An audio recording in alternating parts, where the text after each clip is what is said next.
নমস্কার। কৈশোরের কিছু অমলিন প্রেম বুকের মধ্যে দাপিয়ে বেড়ায় জীবন সায়ন্যে এসেও। 50-এর কোঠা পেরোনো চোখে ধরা দেয় 15-র প্রতি অকৃত্রিম ভালোবাসা। কবি জয় গোস্বামীর কবিতা মেঘ বলতে আপত্তি নেই। মেঘ বলতে আপত্তি কি? বেশ বলতে পারি, ছাদের উপর মেঘ তাড়াতো ফুলপিসিমার বাড়ি। গ্রীষ্ম ছুটি চলছে তখন মানে কবে? আমার যদি 14, মেঘের 16-17 হবে।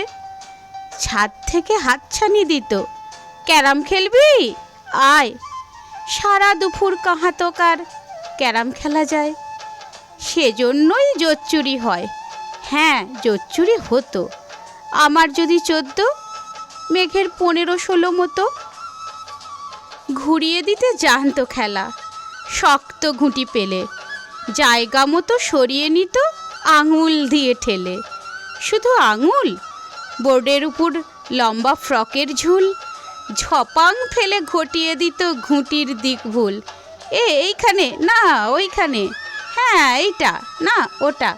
ঝাঁপিয়ে পড়ে ছিনিয়ে নিল ঘুঁটির বাক্সটা। ঘুঁটিরও সেই প্রথম মরণ। প্রথম মরা মানে বুঝবে শুধু তারাই যারা ক্যারাম খেলা জানে। চলেও গেল কদিন পরেই মেঘ যেমন যায়। কাঠ ফাটা রোদ দাঁড়িয়ে পড়ল মেঘের জায়গায়। খেলা শেখাও, খেলা শেখাও, হাপিত্যেশ কাক। কলসিতে ঠোঁট ডুবিয়েছিল, জল তো পুড়ে খাক। খাওয়া সেই কলসি আবার পরের বছর জলে ভরল কেমন তোমায়? থামো, ও সব কি কেউ বলে? আত্মীয় হয়, আত্মীয় হয়, আত্মীয় না ছাই? স্পষ্ট করে বলো এবার, সব জানতে চাই। 2-3 ক্লাসের বয়স বেশি, গ্রীষ্ম ছুটি হলে ঘুরেও গেছে 2-3 বছর, এই জানে সকলে।